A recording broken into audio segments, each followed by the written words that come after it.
lihat, jangan kita memiliki sifat entitlement atau yang dinyatakan keyakinan bahwa seseorang secara lahiriah pantas atau berhak atas hak istimewa tertentu.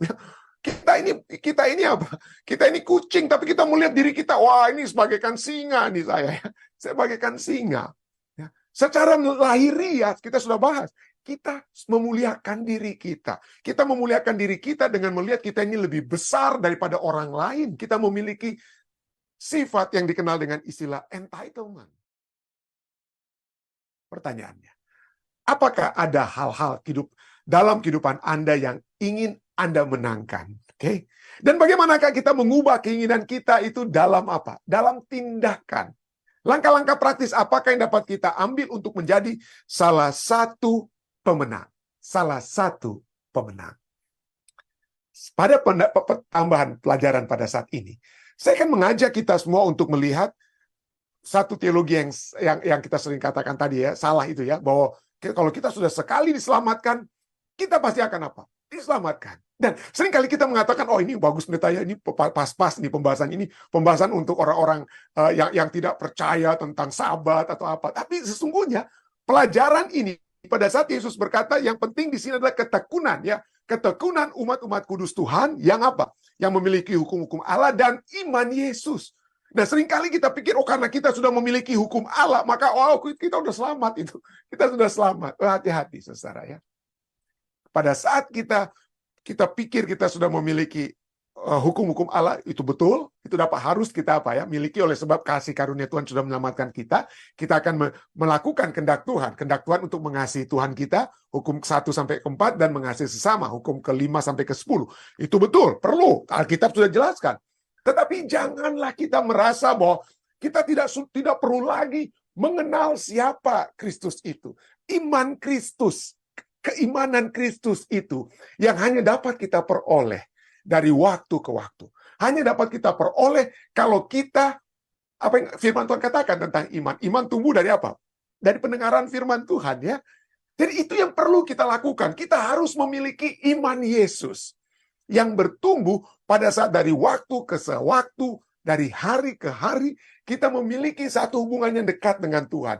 Rela untuk ditegur, rela untuk bahkan dihancurkan keinginan-keinginan, kesombongan, kemuliaan diri kita.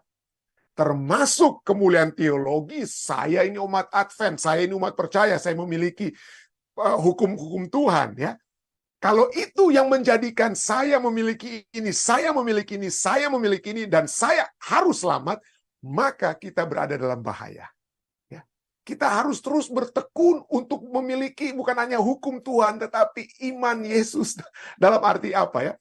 Bahwa iman Yesus itu, pertumbuhan iman tersebut harus terus kita miliki dalam satu hubungan yang erat dengan Tuhan setiap hari. Jangan kita memiliki apa yang dikenal dengan istilahnya entitlement. Okay? Wah, saya sudah berhak karena saya sudah masuk gereja hari Sabat, saya sudah bayar perpuluhan, saya sudah menyanyi, saya sudah menginjil dan lain sebagainya. Maka saya saya memiliki hak untuk diselamatkan. Tentu saja kita tidak bisa mengelakkan satu fakta bahwa jaminan keselamatan sudah diberikan kepada kita. Tetapi jangan sampai jaminan keselamatan itu membawa kita untuk memiliki kesombongan rohani. Membawa kita untuk memiliki kesombongan rohani yang mengatakan, saya sudah berhak, apapun yang akan terjadi, saya masuk surga. Tentu saja, nama kita saya sudah sering katakan, kita harus memiliki apa ya? Assurance of salvation, jaminan keselamatan. Tapi jaminan keselamatan itu bukan karena saya sudah buat ini, saya sudah buat ini, saya, maka saya itu terjamin. Jaminan keselamatan itu oleh sebab Tuhan Yesus yang dari waktu ke waktu menjadi imam besar bagi kita.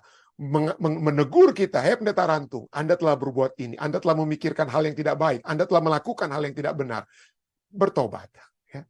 Jangan kita melihat orang lain yang perlu bertobat, orang lain yang perlu dibenarkan.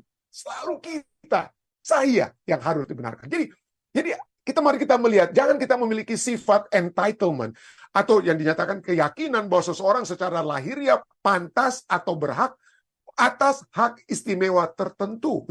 Kita ini apa? Kita ini kucing, tapi kita melihat diri kita, wah ini sebagaikan singa nih saya. Saya bagaikan singa. Ya. Secara lahiriah, kita sudah bahas. Kita memuliakan diri kita. Kita memuliakan diri kita dengan melihat kita ini lebih besar daripada orang lain. Kita memiliki sifat yang dikenal dengan istilah entitlement. Entitlement. Ya. Kesombongan rohani karena kita pikir, wah karena saya sudah bikin ini, saya sudah percaya ini, saya sudah saya, maka saya diselamatkan. Keselamatan kita itu hanya kasih karunia Tuhan. Itu hanya dapat diperoleh kalau kita semakin hari, semakin dihancurkan. Ya, dihancurkan. Sehingga Kristus yang hidup di dalam kita, bukan diri kita yang harus dimuliakan, harus ditinggikan. Tetapi inilah ya, manusia selalu ingin ditinggikan. Saya sudah bahas tadi malam tentang apa yang terjadi dengan percakapan saya dengan istri saya, bagaimana sahabat-sahabatnya itu apa ya, bersih tegang, berkelahi di Facebook mereka ya. Kenapa? Karena merasa tersinggung. Orang-orang yang merasa tersinggung ya, karena entitled ini ya. Ada buku-buku tentang entitlement seperti The Age of Entitlement yang ditulis Christopher Caldwell atau Ramani Durvasula, Don't You Know Who Am I? Jadi sering kali ini yang sering orang teriak, nggak tahu siapa saya. Apa Anda tahu siapa ini saya? Siapa Anda? Siapa saya? Kita mau supaya orang harga diri kita dinaikkan, orang harus mengutamakan saya ini orang yang spesial dan lain sebagainya ya. Itu sering manusia katakan ya. Ada satu ilustrasi yang saya anggap cukup lucu juga ya. Satu waktu di lapangan terbang di airport, antrian panjang di counter daripada penerbangan ya. Kan antrian begitu panjang dan ada satu bapak ini yang pakaian perlente, dia nggak sabar. Dia lihat orang-orang ini kenapa banyak sekali antrian supaya dapat untuk dilayani oleh petugas agen daripada penerbangan. Jadi kemudian dia maju ke depan, dia bilang, saya perlu untuk cepat. Saya ini first class, jadi saya minta di depan. Ya, padahal situ tidak ada pengumuman yang first class ini akan masuk ini karena mungkin kekurangan pegawai. Semuanya harus antri. Tapi petugas di airline itu katakan, Bapak, sorry karena keterbatasan ini, tolong bersabar, tolong kembali ke antrian Bapak. Wah, Bapak tersebut marah. Dia katakan, kamu tidak tahu siapa saya ini? Kamu tidak tahu? Don't you know who am I? Kamu tidak tahu siapa saya ini? Ya. Sepetugas itu coba untuk bicara, tapi Bapak itu terus-menerus marah. Dia katakan, kamu harus tahu siapa saya ini. Siapa saya? Kamu tahu nggak siapa saya? Begitu ya. Akhirnya petugas itu, kemudian dia mengambil mikrofon yang dapat didengar oleh semua orang yang ada di airport. Lalu petugas penerbangan itu katakan, ladies and gentlemen, Bapak, Ibu sekalian, di depan saya pada saat ini ada seorang Bapak yang tidak mengenal siapa dirinya. Dia tidak tahu siapa dirinya. Kalau ada orang yang mengenal Bapak ini, tolong datang ke counter ini supaya dia dapat mengenal siapa dirinya sendiri. Ya. Jadi itulah manusia ya. Itu walaupun ini seperti satu lelucon, manusia selalu ingin ditinggikan, orang ingin mengenal. Tapi kita mau orang mengenal kita, tapi adakah kita mengenal diri kita sendiri? Adakah kita mengetahui bahwa saya orang berdosa?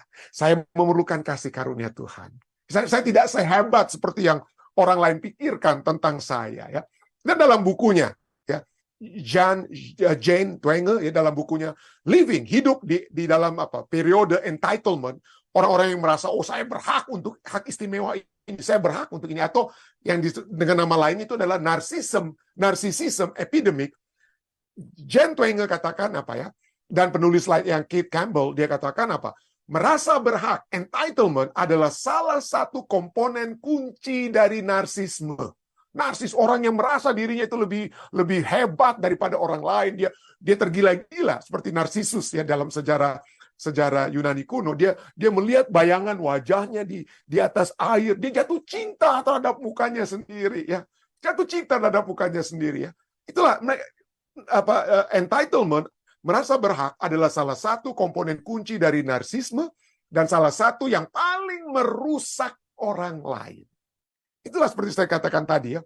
Persahabatan, ini dua sahabat istri saya, sangat karib saya. Tapi karena satu merasa, kok kami ini tidak diundang, kami tidak dihargai ya dan lain sebagainya. Waduh, hebat mereka. Sampai akhirnya persahabatan itu rusak, saudara. Karena tersinggung, gampang tersinggung ya.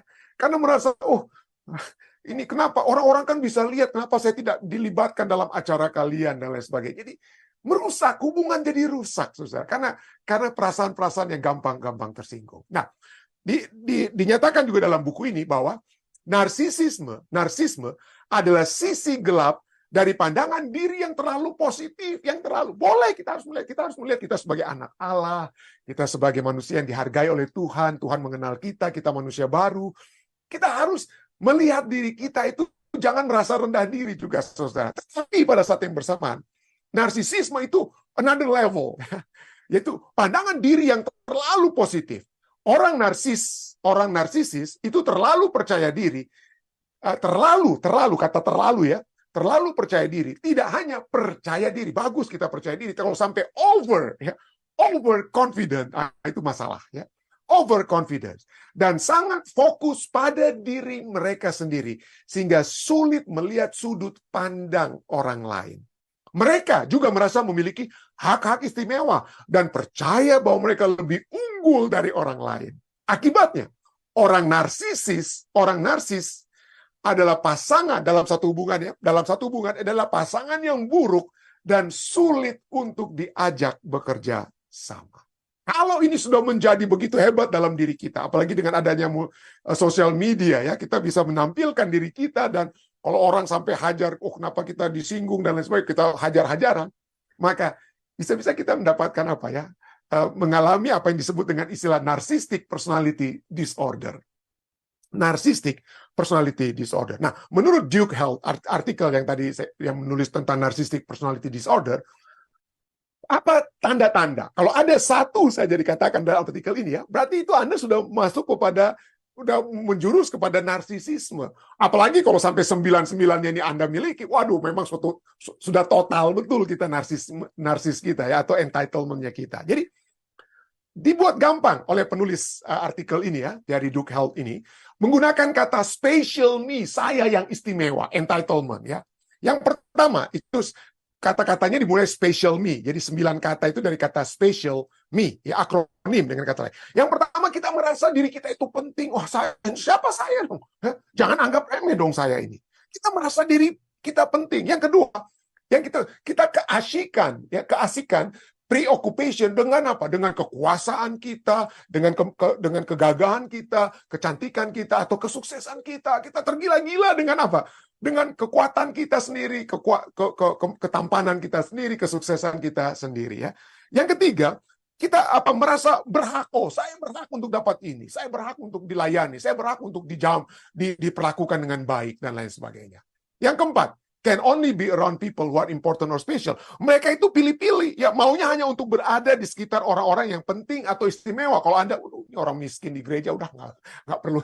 Jadi narsistik itu maunya supaya kenal dan dikenal atau dengan orang-orang yang hebat-hebat saja itu. Can only be around people who are important or special. Yang kelima, interpersonally exploitative for their own gain. Yang kelima artinya orang itu suka bertindak sewenang-wenang dalam perhubungan mereka dengan orang lain, ya.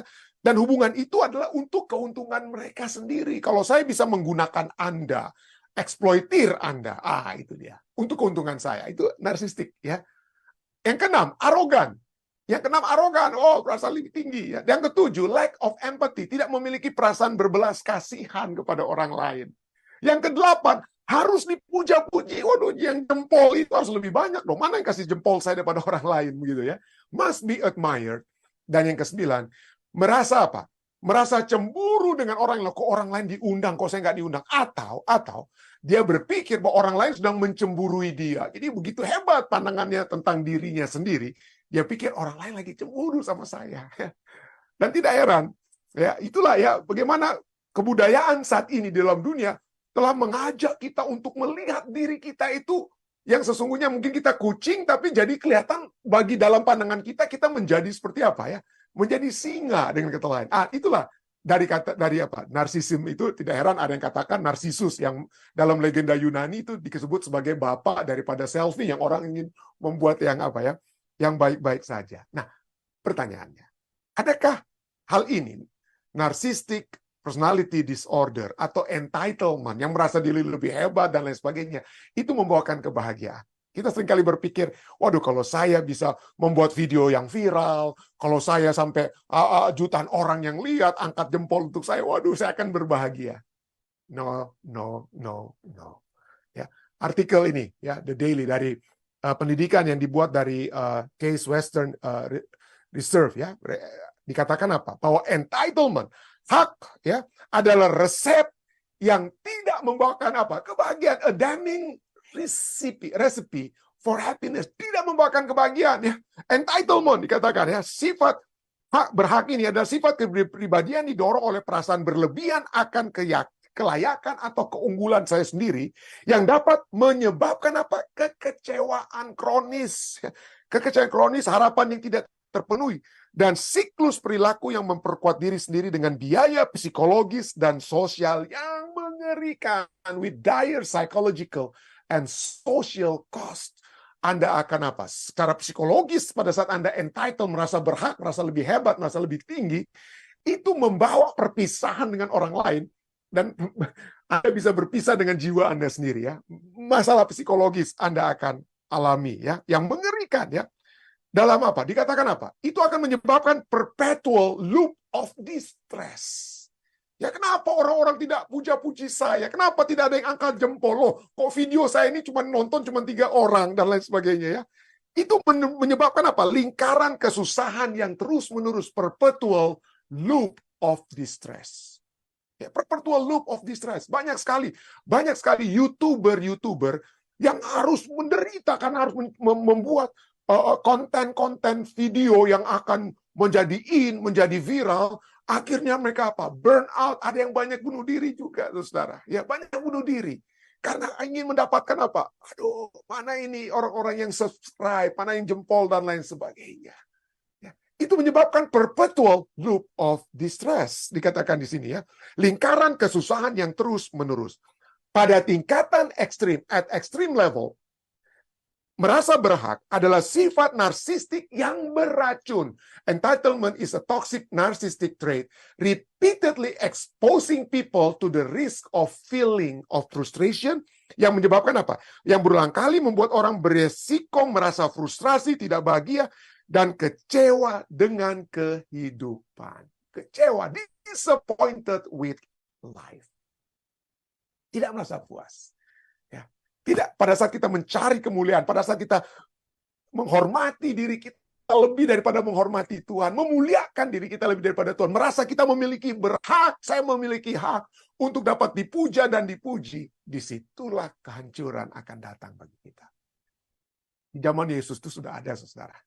Ya, boleh dikatakan, yang merasa berhak, yang narsistik atau entitlement di zaman Yesus itu juga sudah ada ya. Orang Farisi, para pemimpin misalnya, itu dikecam oleh Yohanes Pembaptis oleh sebab mereka merasa, kita ini umat yang sudah dibenarkan, kita ini keturunan Abraham, pasti selamat, ya. Pasti selamat kita ya. Dan Yohanes Pembaptis katakan kepada mereka dalam Matius 3 ayat 9-10, janganlah mengira bahwa kamu dapat berkata dalam hatimu, Abraham adalah bapa kami. Karena apa?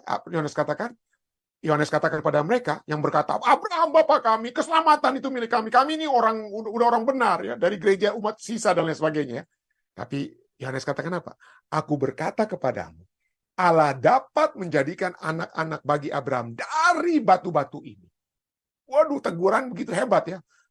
Allah dapat menyelamatkan orang-orang bukan dari kalian seperti kalian yang mengaku keturunan Abraham. Allah dapat menjadikan anak Abraham dari batu-batu ini.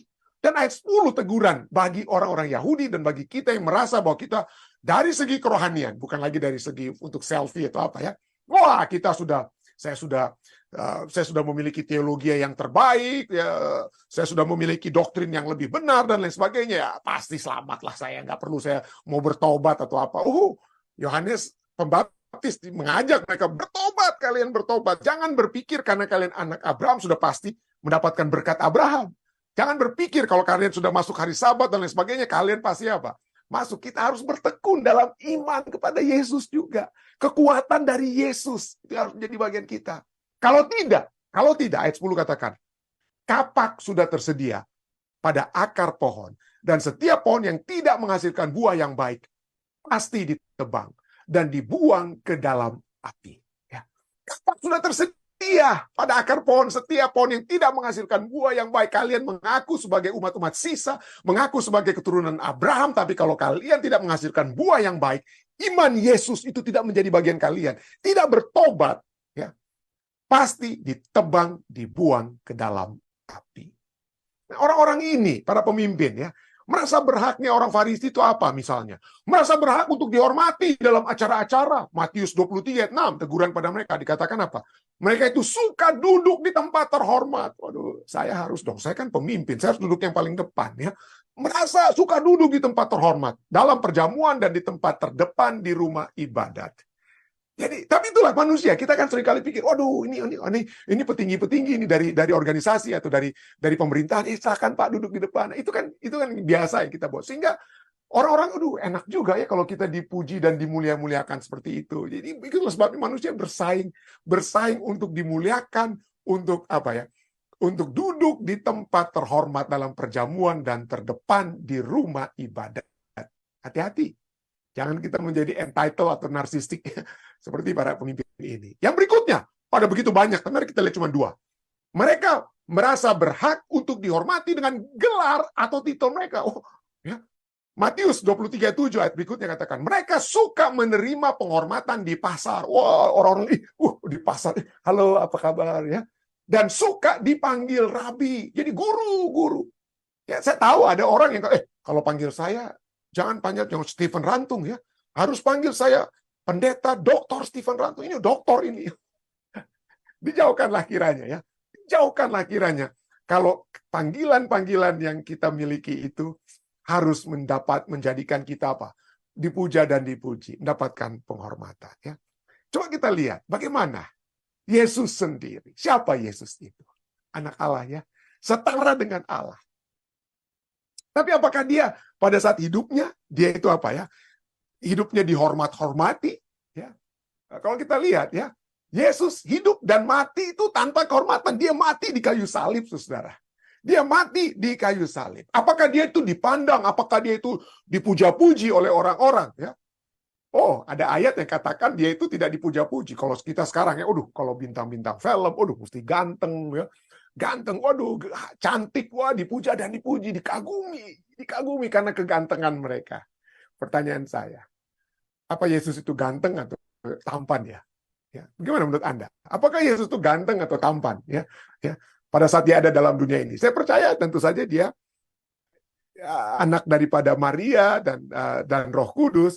Kira-kira tapi dari segi wajahnya dia itu tampan atau tidak, ya? Ada ayat Alkitabnya yang menyatakan bahwa apa? Tentang ketampanan Yesus. Yesaya 53:2 katakan, sebagai taruk ia tumbuh di hadapan Tuhan, dan sebagai tunas dari tanah kering. Ia tidak tampan.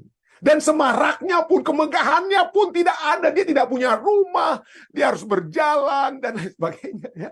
Dia harus dijamu oleh orang lain untuk dapat hidup, dan lain sebagainya. Semaraknya pun, kemegahannya pun tidak ada. Sehingga kita memandang dia, ya. Semarakmu tidak ada sehingga kita memandang dia. Jadi dia tidak akan membuat orang, ganteng bener nih orang atau apa, tidak, ya. Semaraknya pun tidak ada sehingga kita memandang dia, dan rupa pun tidak sehingga kita menginginkannya. Oh, kenapa? Apakah Yesus? Saya tahu, ya. Anda pikir, waduh, apa bener nih pendeta, apa Yesus tuh enggak, harusnya Yesus tuh ganteng, ya. Yesus tuh harusnya ganteng dong, pendeta, karena dia kan Tuhan kita, anak Allah. Well, hati-hati dengan apa yang pandangan kita tentang kemuliaan, ya, dari sudut kegantengan ataupun kecantikan, ya. Yes, ini bukan Yesaya 53 ayat 2. Ini satu ayat dari kitab Samuel, ya, yang saya tidak sempat rubah ayatnya. Tapi ini dari kitab Samuel pada saat Nabi Samuel hendak mengambil raja untuk nantinya menggantikan Raja Saul, dan dia panggil anak-anak Isai, lalu berkatalah firman Tuhan kepada Samuel.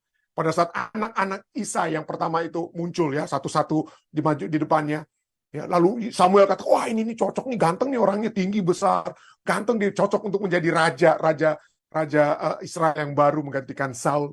Tapi firman Tuhan datang kepada Samuel, katakan apa? Janganlah pandang parasnya atau perawakan yang tinggi daripada kakak-kakak daripada Daud, ya. Sebab aku telah menolaknya. Bukan yang dilihat manusia, yang dilihat Allah. Manusia melihat apa yang di depan mata. Wih, dia mungkin nggak ganteng, tapi dia posisinya hebat. Aduh, ingin dong saya. Ya. Wow, dia orang kaya. Ya. Seperti Rupert Murdoch yang sudah 93 tahun, tapi baru akan kawin lagi. Ya. 93 tahun masih mau kawin lagi. Tapi kenapa? Waduh, kenapa? Manusia melihat kekayaan, kegantengan, kehebatan. Tapi Tuhan bukan melihat seperti manusia apa yang di depan mata, tetapi Tuhan melihat hati. Tuhan melihat hati. Ya, pada saat inilah ya, apa hubungannya? Kenapa ini pendeta dari kata entitlement, dari segi narsisme, kegantengan dan lain sebagainya? Apa hubungannya dengan pelajaran kita malam hari ini? Mari kita lihat ya. Mari kita lihat hubungannya. Marilah kita ya. Marilah kita melihat bahwa keselamatan kita yang kita telah terima dari Yesus dan kemenangan-kemenangan kita di dalam menghadapi kehidupan yang penuh dengan tantangan, dengan dosa-dosa itu. Bukan kita capai dengan kekuatan kita, kehebatan kita, kemampuan-kemampuan kita, tetapi hanya dengan bertekun dengan apa? Bertekun dalam iman Yesus. Ya. Wahyu 14 ayat 12 katakan, yang penting di sini ialah ketekunan orang-orang kudus yang menuruti perintah Allah dan iman kepada Yesus. Nah, ini ada sedikit mungkin yang lebih baik yang mungkin dapat menjadi terjemahannya. Seperti misalnya dari New King James Version, Wahyu 14 ayat 12 bicara tentang faith of Jesus, ya, yang menuruti perintah Allah, dengan kata lain, yang menuruti perintah Allah dan iman dari Yesus. Imannya Yesus. Kemenangan kita yang membawa kita untuk mendapatkan kerajaan surga adalah kasih karunia Tuhan yang Tuhan sudah berikan. Dan sesudah itu apa? Yaitu iman Yesus yang tumbuh. Seperti Rasul Paulus yang berkata dalam Galatia 2:20, bukan lagi aku yang hidup dalam diriku, melainkan Kristus yang hidup di dalam aku. Iman Kristus itu yang kemudian menjadi apa? Kekuatan bagi kemenangan kita. Jadi iman Yesus, the faith of Jesus, itu adalah bentuk objektif genitif dalam bahasa Grekanya atau Yunaninya. Itu yang menunjukkan bahwa apa? Bahwa itu bukan imannya kita. Itu bukan imannya kita, tapi itu merupakan imannya Yesus. Ya, penggunaan kata objektif genitif menunjukkan kepada imannya Yesus yang ada di dalam diri kita. Jadi, keselamatan pada saat kita menerima Yesus pertama kali adalah kasih karunia Allah. Dan kedua, kekuatan dalam kehidupan sebagai umat-umat yang telah diselamatkan juga adalah kasih karunia Allah. Kita tidak bisa bermegah. Saya tidak dapat berkata, oh saya sudah akan selamat. Kenapa Anda selamat, Pendeta Rantung? Oh karena saya tiap malam bicara nih di acara-acara kita dan lain sebagainya. Itulah menyebabkan saya itu berhak untuk diselamatkan. Ya. Karena saya yang sudah apa? Membawakan pekabaran firman Tuhan. Ada begitu banyak pembawa-pembawa pekabaran firman Tuhan yang mereka sendiri memerlukan iman Yesus. Saya berdoa kiranya saya pertama-tama yang menerima iman Yesus tersebut. Walaupun saya membawakan pada Anda, biarlah pelajaran itu pertama-tama untuk saya. Ya. Karena hanya kasih karunia Tuhan sajalah yang menyanggupkan saya sebagai pembicara untuk dapat memiliki kemenangan dalam kehidupan menantikan kedatangan Yesus yang kedua kali. Ya. Nantikan kedatangan Yesus yang kedua kali. Firman Tuhan katakan ya. Firman Tuhan juga sudah katakan, mari kita baca di dalam Efesus 2 ayat 8 sampai 9. Sebab karena kasih karunia kamu diselamatkan oleh iman. Itu yang pertama, poin pertama saat kita menerima Yesus ya. Sebab oleh kasih karunia kamu diselamatkan oleh iman. Itu bukan hasil usahamu, tetapi pemberian apa? Pemberian Allah. Itu bukan hasil pekerjaanmu. Jangan ada orang yang memegahkan diri. Pada saat kita menerima kasih karunia Allah, yang pertama kali kita juga terima dengan iman, ya, maka hal yang sama terjadi pada saat kita melanjutkan perjalanan keselamatan kita. Yang juga oleh iman, yang juga bukan hasil pekerjaan kita, tetapi pemberian Allah. Pada saat kita merasakan bahwa kehidupan saya pada saat ini adalah karunia Tuhan. Ya, karunia Tuhan yang sudah menyelamatkan saya. Dan pada saat saya dalam berhadapan dengan dosa-dosa, pencobaan-pencobaan setan, saya juga dapat memperoleh kemauan dan kemampuan untuk mengalahkan pencobaan tersebut dengan kasih karunia Tuhan, maka tidak ada dalam diri saya yang dapat saya banggakan. Saya tidak dapat berkata, wah saya sudah hebat, dan lain sebagainya. Tidak. Tetapi kekuatan iman saya adalah karena hubungan dari waktu ke waktu dengan Tuhan kita. Dengan kekuatan yang hanya Tuhan berikan. Ya. Dan oleh sebab itulah, karena kalau kita melihat bahwa segala sesuatu itu adalah pemberian. Tuhan memberikan kepada saya kasih karunia-Nya supaya saya selamatkan. Tuhan memberikan kepada saya kasih karunia yang saya terima dengan iman. Supaya saya dapat memperoleh kemenangan dalam dosa. Maka saya tidak ada entitlement. Tidak ada kesombongan yang seharusnya yang dapat menjadi bagian saya. Ada satu pepatah yang katakan, satu statement yang katakan bahwa kalau kita memiliki rasa bersyukur, ya rasa bersyukur, gratitude begins, ya, begins where my sense of entitlement ends. Ya, pada saat kita datang selalu kepada Tuhan dengan ucapan syukur, maka rasa berhak kita itu akan apa? Berakhir. Kenapa saya bawakan ini? Untuk Anda semua. Saya tidak sedang berbicara, selain berbicara kepada saudara yang belum Advent, tapi mari saya berbicara dari hati ke hati pada umat-umat Tuhan, umat-umat Advent pada saat ini. Apa motivasi kita pada saat kita datang untuk berbakti kepada Tuhan? Kita sudah pelajari waktu tadi malam ya. Seringkali kita pikir bahwa kita datang ke gereja untuk supaya mendapatkan apa? Berkat. Saya sudah setia kepada Tuhan dengan persembahan perpuluhan datang ke gereja, maka sekarang saya mendapatkan berkat di gereja. Dan kalau kita tidak mendapatkan berkat di gereja, kita menjadi kecewa. Apalagi kalau mungkin sahabat demi sahabat, nggak enak ini pendetanya atau apa ya, kita langsung apa? Kita mundur dalam iman kita. Marilah kita rubah pemikiran tersebut. Kita datang beribadah bukan supaya kita mendapatkan berkat. Kita datang beribadah karena kita sudah mendapatkan berkat. Dan berkat-berkat itu adalah sesuatu yang membawa kita untuk bersyukur kepada Tuhan. Ya. Bersyukur kepada Tuhan. Kita bukan datang ke gereja, mana hak saya? Saya harus diperhitungkan dong, saya kan sudah begini. Maka saya harus wajib dan wajar untuk menjadi pemimpin ini dan lain sebagainya. Kenapa? Ini kembali lagi saya berbicara. Kita semua sudah memiliki hukum-hukum Tuhan. Oke, kita sudah terima itu semua. Ya, adakah kita sekarang memiliki iman Yesus? Kalau kita memiliki iman Yesus, kenapa pada saat kita menantikan kedatangan Yesus yang kedua kali, masih kita ramai di gereja? Kenapa kita masih berkelahi satu dengan yang lain? Oh, saya tidak dihargai. Ada orang yang pernah berbicara kepada, oh pendeta, saya dulunya di Jakarta, di Indonesia, saya ini. Waduh, saya katakan, oke, ya.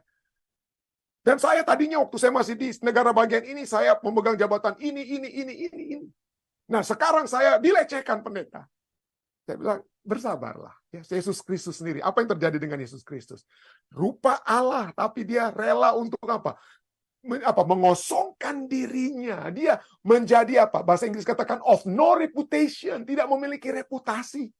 Bahkan menjadi hamba. Hamba yang mati di kayu salib. Itu Yesus kita. Bagaimana dengan kita? Kenapa kita harus gontok-gontokan di gereja untuk menjadi ketua lah, untuk menjadi inilah, menjadi gampang tersinggung di gereja dan lain sebagainya? Marilah kita datang kepada Tuhan selalu dengan ucapan syukur. Dengan sikap kita sudah apa ya?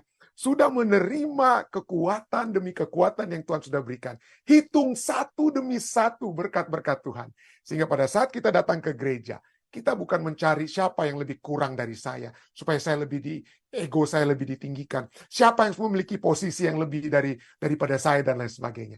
Tapi kita datang untuk bersyukur kepada Tuhan. Dan terus-menerus menyerahkan kehidupan kita kepada Tuhan. Kiranya kita selalu datang berbakti kepada Tuhan. Dengan ucapan syukur. Dan bukan untuk mendapatkan hak-hak yang kita pikir harus menjadi bagian kita. Biarlah kita memiliki iman Yesus di dalam kehidupan kita. Saya bawa ini dalam nama Yesus.